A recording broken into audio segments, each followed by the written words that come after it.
کتاب سادہ رہے گی کب تک، کبھی تو آغاز باب ہوگا۔ کتاب سادہ رہے گی کب تک، کبھی تو آغاز باب ہوگا۔ جنہوں نے بستی اجاڑ ڈالی، کبھی تو ان کا حساب ہوگا۔ سکوت صحرا میں بسنے والوں،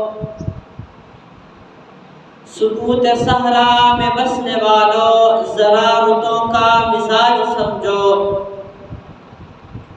جنہوں نے بستی اجاڑ ڈالی، کبھی تو ان کا حساب ہوگا۔ میرے واجب المحترام معزز سامعین، میرا آج کا موضوع آپ علیہ السلام کی اسوہ حسنہ، آپ علیہ السلام کے سنت طریقے ہماری زندگی میں کیسے آئے، میں اس پر آپ حضرات کے سامنے چند باتیں عرض کروں گا، اور اللہ سے دعا ہے کہ اللہ رب العزت ہمیں ان باتوں پر مجھ سمیت عمل کرنے کی توفیق عطا فرمائے۔ میرے بھائیوں اور دوستوں، آپ علیہ السلام کی زندگی ہمارے لیے بہت بڑا نمونہ ہے۔ آپ علیہ السلام کے سنت عمل اگر ہماری زندگی کے اندر آ گیا اور ہمارے نامہ اعمال پر سنت کی مہر لگ گئی تو ہم کامیاب ہو جائیں گے۔ اگر ہمارے نامہ اعمال پر سنت کی مہر نہ لگی تو وہ اعمال کسی کام کے نہیں۔ آج انسان آپ علیہ السلام کے سنت طریقوں کو اس طرح سے چھوڑ دیتا ہے، روگردانی کرتا ہے، منہ موڑ لیتا ہے کہ جس طرح انسان ایک کسی ایسی چیز سے جو اسے پسند نہ ہو اس سے اپنا رخ موڑ لیتا ہے۔ حالانکہ آپ علیہ السلام کی سنت طریقے یہ بہت ہی آسان ہیں۔ انسان دیکھیں، حضرت علی رضی اللہ تعالی عنہ کا فرمان ہے، وہ فرماتے ہیں کہ جو شخص 24 گھنٹے کی زندگی آپ علیہ السلام کے سنت طریقوں کے مطابق گزارتا ہے، اس کی 24 گھنٹے کی زندگی اعمال کے اندر شمار ہوتی ہے۔ اب دیکھیں، انسان اپنی مصروفیات بھی ہیں، انسان کو قضاء حاجت بھی ہے، انسان کو دوسرے کام بھی ہیں، گھریلو کام بھی ہیں، بازار کے کام بھی ہیں۔ اس کے باوجود بھی کہا جا رہا ہے کہ اس کی 24 گھنٹے کی زندگی اعمال کے اندر گزرے گی، اور 24 گھنٹے کی زندگی کے اندر اس کی نیکیاں لکھی جائیں گی۔ اس کا کیا مطلب ہے؟ میری طرف توجہ رکھیں کہ انسان 24 گھنٹے کی زندگی تو گزارے، اپنے گھریلو کام بھی کرے، اپنے شہر کے کام بھی کرے، اپنی دکان بھی چلائے، اپنا آفس بھی چلائے، اپنے سکول کالج کی ڈیوٹی بھی نبھائے، اپنے دوسرے کام بھی کرے، لیکن اس کی یہ سارے کے سارے کام کرنا اعمال کے اندر لکھا جائے، نیکی کے اندر لکھا جائے، یہ کیسے ہو سکتا ہے؟ اب ایک شخص قضاء حاجت کے لیے جاتا ہے، اس کا قضاء حاجت پر جانا نیکی لکھی جا رہی ہے، وہ کس طرح؟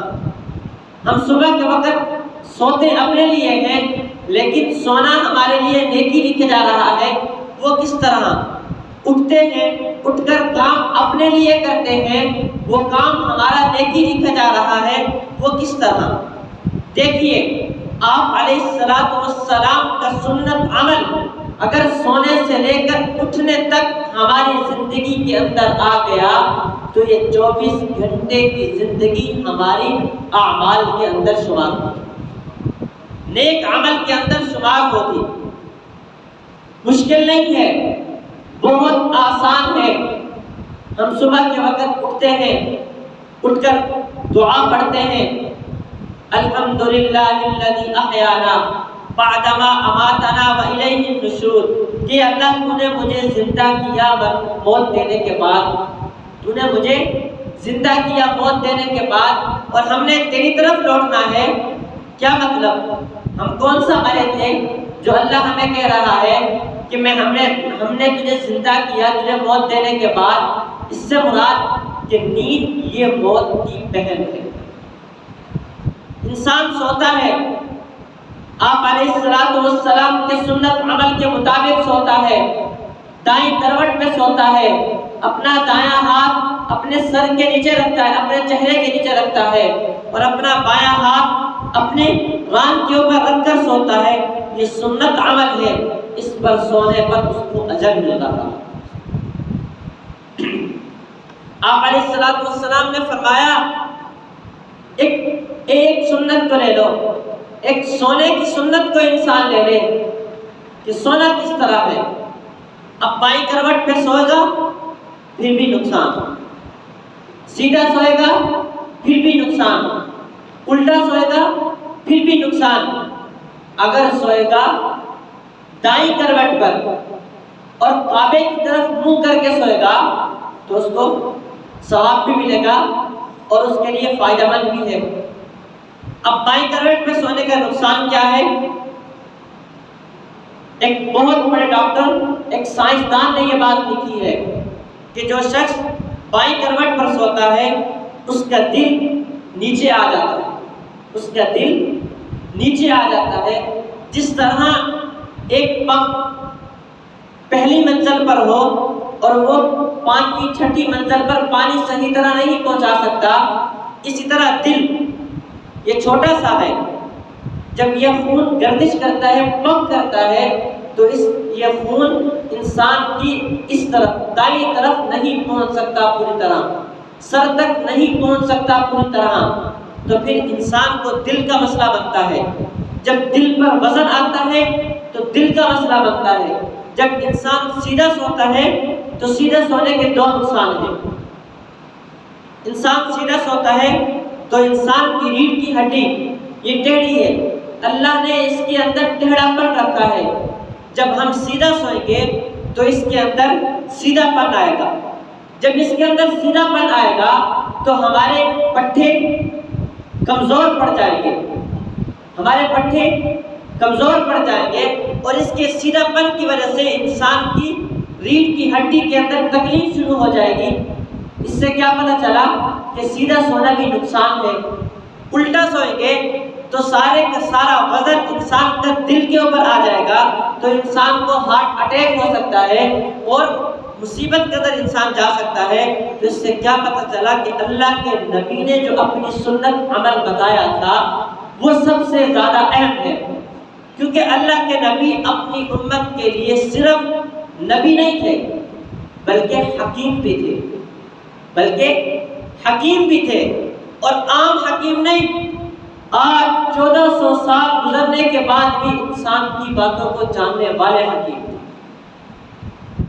اللہ نے ان کو حکمت دی تھی اور بہت بڑی حکمت اور دانائی عطا فرمائی تھی۔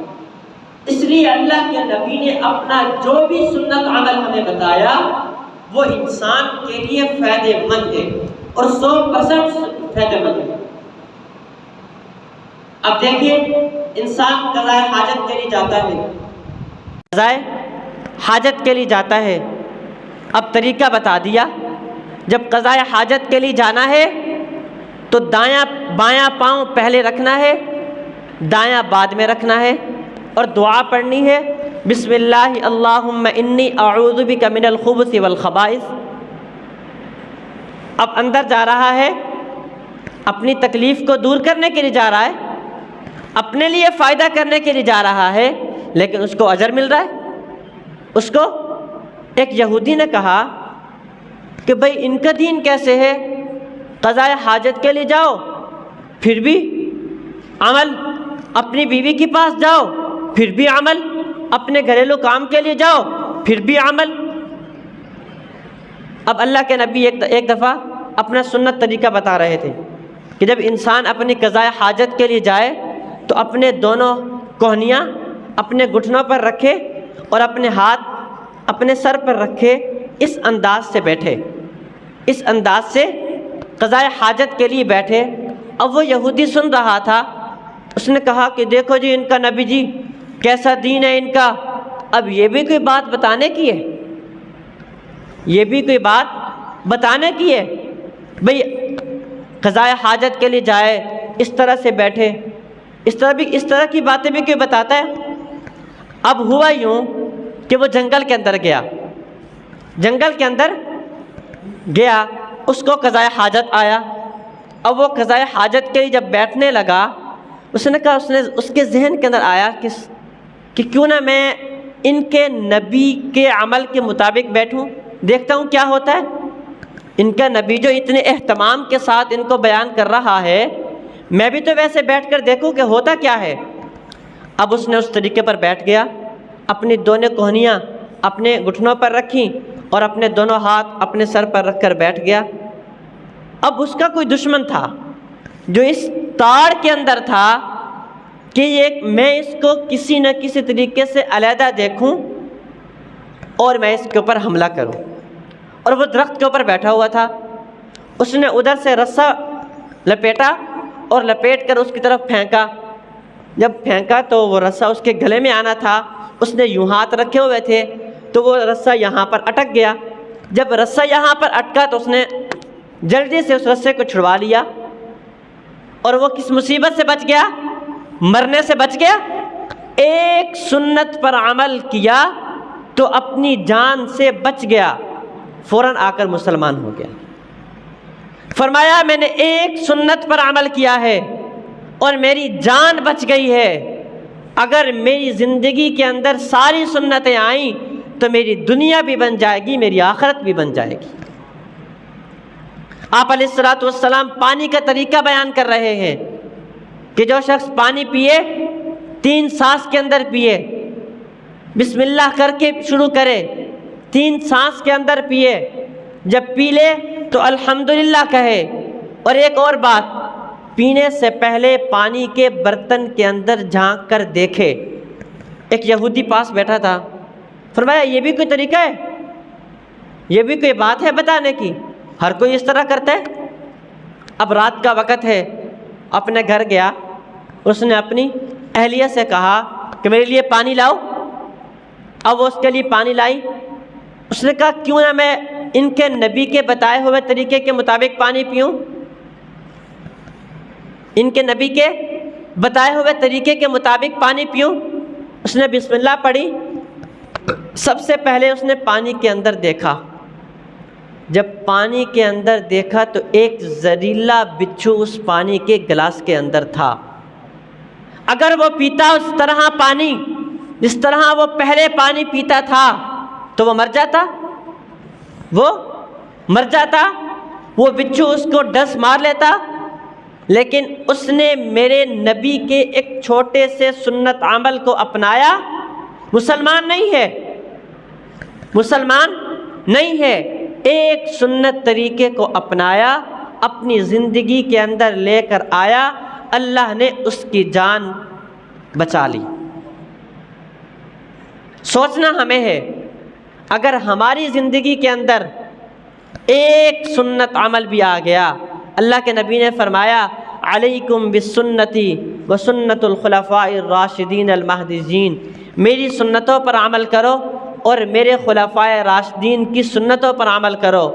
میرے بھائیوں، اللہ کے نبی کی ایک سنت اگر ہمارے زندگی کے اندر آ گئی تو ہم دنیا کے اندر بھی کامیاب ہو جائیں گے، آخرت کی ہمیشہ ہمیشہ کی زندگی کے اندر کامیاب ہو جائیں گے۔ آپ علیہ الصلوۃ والسلام کی مختصر سی چھوٹی چھوٹی سنتیں ہیں۔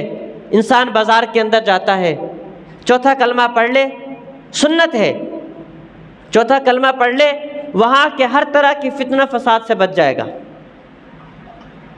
سنت ہے۔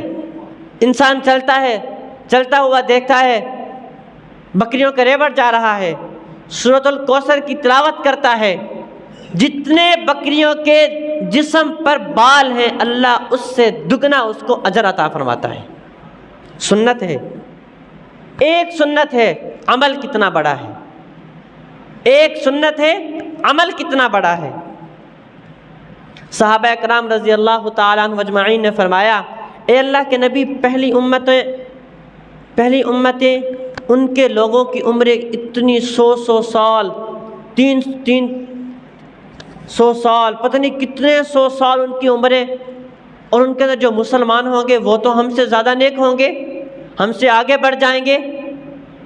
اللہ کے نبی نے فرمایا کہ نہیں، ان کا دل رکھنے کے لیے فرمایا کہ تمہارا ایک عمل اللہ اس کو بڑھا چڑھا کر 70 گنا زیادہ اجر عطا فرماتا ہے۔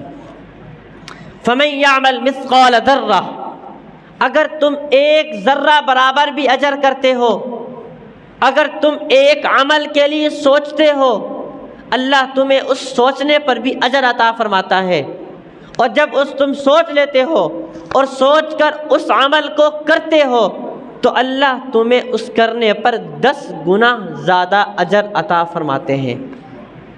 فرمایا جب انسان گناہ کے لیے سوچتا ہے تو گناہ نہیں لکھا جاتا۔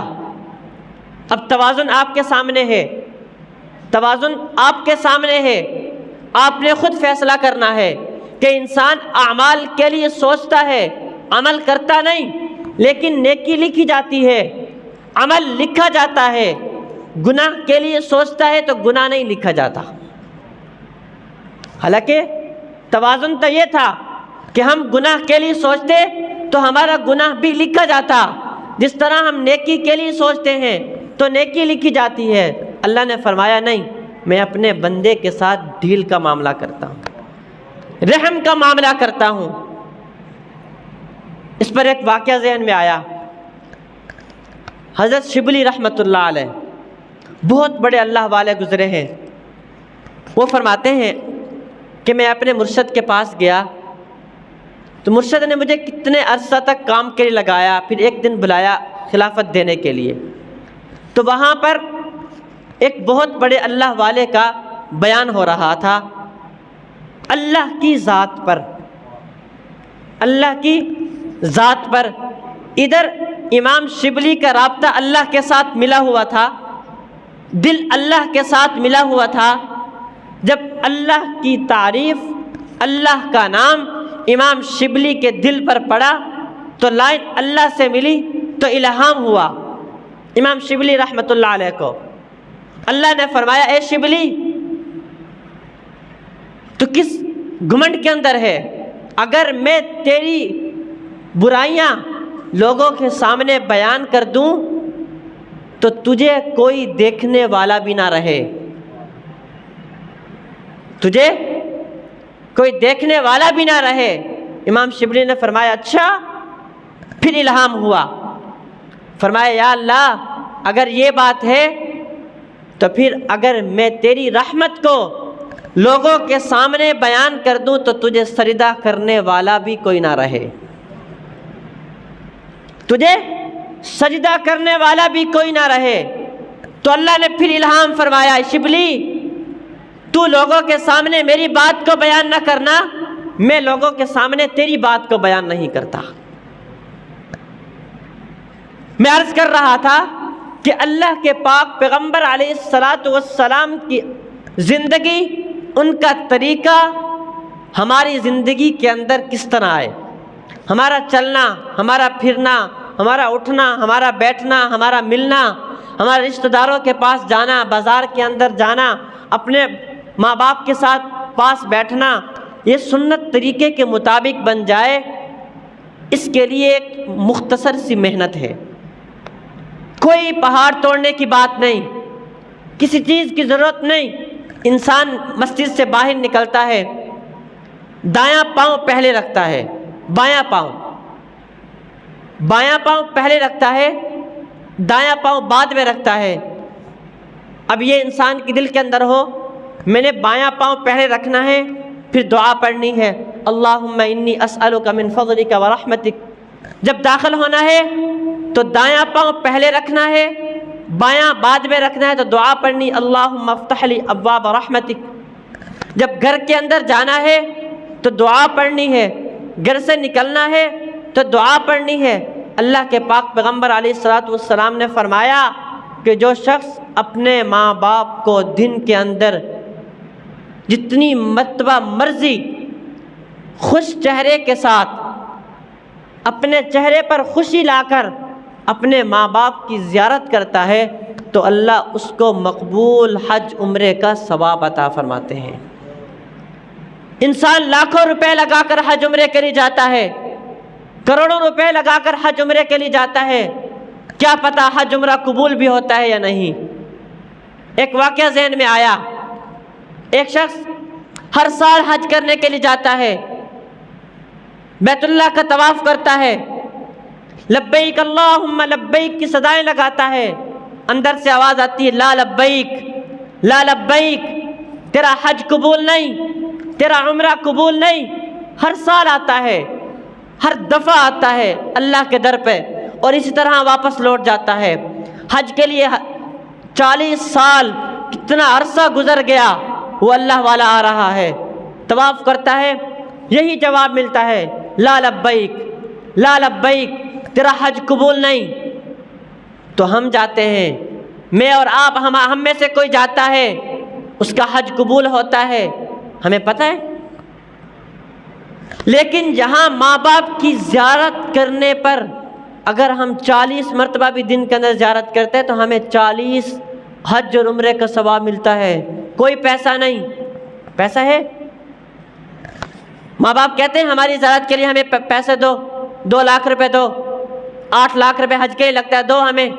کہتے ہیں اگر ہم ماں باپ کو خوشی سے ملتے ہیں تو وہ بھی ہمیں خوش ہو کر ملتے ہیں، لیکن یہ ہماری زندگی کے اندر کب آئے گا؟ جب ہمارے دل کے اندر اللہ کے نبی کی سنت عمل کی قدر ہوگی۔ انسان عمل تو کرتا ہے لیکن اس عمل کی اس کے دل کے اندر قدر نہیں ہوتی تو اس عمل کا اس کو اجر نہیں ملتا۔ فرمایا تم فجر کے بعد 2-4 نماز رکعت نفل اشراق کے پڑھ لو، تمہیں حج عمرے کا ثواب ملتا ہے۔ یار ہمیں ثواب یہاں مل رہا ہے، ہم لینے کے لیے تیار نہیں، ہم لاکھوں روپے لگا کر وہاں جاتے ہیں۔ میرے بات کرنے کا مطلب یہ نہیں ہمیں وہاں نہیں جانا چاہیے، ضرور جانا چاہیے، لیکن جو چیز یہاں مل رہی ہے وہاں سے بھی تو لینی چاہیے نا۔ اب ایک دکان ہے، آپ کے گھر کے ساتھ دکان ہے، ہر چیز اس دکان پر مہیا ہے، چھوٹی سے لے کر بڑی چیز اس دکان سے ملتی ہے، لیکن آپ وہ دکان چھوڑ کر 10 میل جا کر سامان لے کر آتے ہو تو آپ کو کوئی عقل مند کہے گا؟ وہ کہے گا بھائی تو پاگل ہے، جب تیرے گھر کے ساتھ دکان ہے، اس کے ساتھ تیرا کوئی جھگڑا بھی نہیں، وہ اچھا شخص ہے اور تجھے ہر چیز اس دکان سے مہیا ہے، تو گھر سے نکل لے، اپنا کام کر، اپنا کیوں ضائع وقت کرتا ہے؟ اپنا وقت اتنا دور جاتا ہے، وہی کام تو کسی اور کے، وہی وقت تو کسی اور کام میں لگا لے۔ اب ایک شخص جا رہا ہے، اس نے پیچھے اپنی بائک پر چینی کا گٹو رکھا ہوا ہے اور وہ چینی کا گٹو پھٹا ہوا ہے، اب اس کی چینی گر رہی ہے، تو انسان ہونے کے ناطے ہر کوئی اس کو روکے گا، ہر کوئی اس کو روکے گا، بھائی تیرا نقصان ہو رہا ہے۔ کبھی ہم نے بھی کسی بھائی کو کہا ہے کہ تو سنت پہ نہیں چلتا، تیرا نقصان ہو رہا ہے؟ تو اللہ کے نبی کی سنت کو ذبح کرتا ہے، تیرا نقصان ہو رہا ہے۔ تو 5 وقت کی نماز نہیں پڑھتا، تیرا نقصان ہو رہا ہے۔ تو ماں باپ کی عزت نہیں کرتا، تیرا نقصان ہو رہا ہے۔ تو رشتہ داروں کے ساتھ اچھا سلوک نہیں کرتا، تیرا نقصان ہو رہا ہے۔ کبھی روکا ہے؟ روکنے کی ہمت بھی نہیں ہوئی، سوچنا تو دور کی بات، کیسے ہمت ہو؟ وہ نقصان دنیا کا نقصان نظر آتا ہے، لیکن آخرت کا جو حقیقت میں نقصان ہے وہ کبھی نظر نہیں آتا۔ اللہ نے کیوں آخرت کو چھپا کر رکھا ہے؟ اللہ چاہتے تو ظاہر بھی کر سکتے ہیں، اللہ کیا کوئی مشکل ہے؟ کتنے واقعات ایسے آتے ہیں کہ اللہ نے لوگوں کو جہنم دنیا کے اندر دکھائی ہے، جنت کا دیدار دنیا کے اندر کرایا ہے۔ آپ نے بھی واقعات سنے ہوں گے، فرعون کی بیوی آسیہ، اس کو اللہ نے دنیا میں جنت دکھائی تھی تو اس نے فرعون کا انکار کر دیا۔ اور بھی کتنے صحابہ کے واقعات ہیں، اولیاء اللہ کے واقعات ہیں۔ لیکن اللہ نے انسان کے لیے اپنا اعمال، اس کا بدلہ مخفی رکھا ہے۔ اس کی کیا وجہ ہے؟ ہم پہ امتحان گاہ کے اندر جاتے ہیں، ہمیں سوال پتہ ہوتا ہے، سوال پتہ ہوتا ہے نا؟ نہیں پتہ ہوتا سوال بھی۔ ہمارے پاس کتابیں کا ڈھیر لگا ہوتا ہے کہ یہ کتابیں ہیں، اس میں سے سوال آئے گا، اور کوئی بھی سوال آ سکتا ہے۔ نہ سوال کا پتہ ہوتا ہے، نہ جواب کا پتہ ہوتا ہے۔ لیکن اللہ کا جو نظام ہے اس میں سوال بھی پتہ ہے، جواب بھی پتہ ہے، لیکن انسان پھر بھی یاد نہیں کرتا۔ من ربک کا یہ سوال ہے، ما دینک کا یہ سوال ہے، من نبیک کا یہ سوال ہے۔ جواب پتہ ہے نا؟ جواب پتہ ہے نا، لیکن یاد کوئی نہیں کرتا۔ کیا کہتا ہے؟ یہ تو مشکل ہے جواب دینا۔ من نبیوں کا جب سوال کیا جائے گا تو ہم جواب دے دیں گے کہ ہمارا نبی اللہ کے نبی ہیں، محمد الرسول اللہ صلی اللہ علیہ وسلم۔ جب ہم سے سوال کیا جائے گا ما دینک کا، تمہارا دین کیا ہے، تو فرما دیں گے۔ جب ہم سے سوال کیا جائے گا کہ اللہ کون ہے، تو ہم بتا دیں گے۔ بھئی یہ سب باتیں ہمیں وہاں جا کر بھول جائیں گی۔ جب ہمارے سامنے فرشتے، کالے فرشتے آئیں گے، ہمیں سب کچھ بھول جائے گا۔ اگر ہم اللہ کے نبی کی سنت کے مطابق زندگی گزار کر گئے، میرے بھائیوں، ہمیں سب کچھ یاد رہے گا۔ ہم نے قرآن سے محبت کی، ہمیں سب کچھ یاد رہے گا۔ ہم نے اللہ کے نبی کے دین سے محبت کی، ہمیں سب کچھ یاد رہے گا۔ ہم نے اللہ کی محبت کو اپنے دل کے اندر بٹھایا، ہمیں سب کچھ یاد رہے گا۔ شیطان کس گمن کے اندر ہے؟ شیطان کیوں راہ راست پر نہیں آتا؟ وہ کیا کہتا ہے کہ مجھے ایک دعا یاد ہے، وہ ایسی دعا ہے کہ 100 سال کا کافر اگر قیامت کے دن بھی وہ دعا پڑھ لے تو اللہ اس کی بخشش کر دیں گے۔ شیطان کہتا ہے میں قیامت کے دن وہ دعا پڑھ لوں گا، اللہ مجھے معاف کر دیں گے۔ اللہ نے فرمایا میں قیامت کے دن تجھے یہ دعا بھی بھلا دوں گا۔ قیامت کے دن اس گمنڈ میں نہ رہے کہ یہ دعا تجھے یاد رہے گی، یہ دعا بھی اللہ اس کو بھلا دیں گے۔ کیوں؟ کیونکہ اللہ نے بتا دیا اہدنا الصراط المستقیم، سیدھا راستہ یہ ہے۔ لقد کان لکم فی رسول اللہ اسوۃ حسنہ، میرے نبی کا راستہ یہ ہے۔ آج ایک شخص جانا تو کراچی ہو اور بیٹھ لاہور والی گاڑی پہ جائے تو کراچی پہنچ جائے گا؟ کراچی کبھی نہیں پہنچ سکتا۔ جب ہمارا راستہ جنت والا نہیں ہے تو ہم جنت کبھی نہیں پہنچ سکتے۔ ہاں پتہ کسی کو نہیں ہے، میں بھی گارنٹی سے نہیں کہہ سکتا کہ میں جنتی ہوں۔ کوئی بھی شخص کھڑا ہو کے کہہ دے کہ میں جنتی ہوں، نہیں کہہ سکتا۔ کیوں؟ کیونکہ یہ اللہ کے ہاتھ کے اندر ہے۔ میں آج بات سن رہا تھا، ہمارے بھائی بات سنا رہے تھے کہ مولانا عبدالحی صاحب بہت بڑے اللہ والے گزرے ہیں، ان کے سامنے ایک شخص آیا اور کہنے لگا کہ میرے سجدے ناکام، میری رکوع ناکام، کسی کام کے نہیں ہیں، کسی کھاتے کے نہیں ہیں۔ تو وہ کہنے لگا کہ اپنے رکوع سجدے تو مجھے دے سکتا ہے، اپنے رکوع سجدے جو تو نے کیے ہیں وہ مجھے دے سکتا ہے؟ کہتا نہیں۔ فرمایا جب اللہ کو تیرا یہ عمل مقبول ہے پھر تو کیسے کہتا ہے کہ مجھے ناکام ہے؟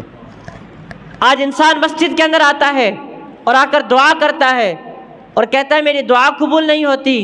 ہائے کتنے افسوس کی بات ہے، مسجد میں تو چل کر ایسے آ گیا، تیرے ساتھ کے اور بھی تو لوگ مسجد سے باہر پھرتے ہیں، وہ مسجد میں کیوں نہیں آئے؟ تو مسجد میں کیوں آیا؟ اللہ نے تجھے قبول کیا تو مسجد میں آ کر اللہ کے دربار کے اندر آ کر اپنا سر رگڑ رہا ہے، اللہ کے دربار کے اندر ہاتھ باندھ کے کھڑا ہے یہ اللہ نے تجھے قبول کیا ہے۔ آپ حضرات کو اللہ نے، آپ جتنے بھی حضرات بیٹھے ہیں، آپ کا کوئی عمل اللہ کو پسند آیا، اللہ نے آپ کو مسجد کے اندر بلایا، اپنے دربار کے اندر بلایا، اپنے سامنے سجدہ ریز ہونے کے لیے بلایا۔ آپ دیکھیں، نظر اٹھا کر گھما کر دیکھیے باہر کی طرف، کتنے لوگ ہوں گے جو مسجد کے سامنے سے گزر جائیں گے لیکن مسجد میں نہیں آئیں گے۔ کیوں؟ کیونکہ اللہ نے ان کو قبول نہیں کیا، اللہ نے ان کو قبول نہیں کیا۔ وجہ کیا ہے؟ ہم نے اللہ سے رخ موڑا، اللہ کے نبی کے دین سے رخ موڑا، تو اللہ بھی فرماتا ہے کہ ہم نے بھی تمہاری رسی کو ڈھیلا کر دیا، جاؤ جتنی عیاشی کرنا چاہتے ہو کرو۔ پھر ایک وقت آئے گا کہ اللہ کی لاٹھی بے آواز ہے، جب وہ پڑے گی پھر انسان کو سمجھ لگے گی۔ پھر انسان فرعون کی طرح کہے گا کہ ایک موقع اور مل جائے میں تیرے راستے پہ آ جاؤں گا۔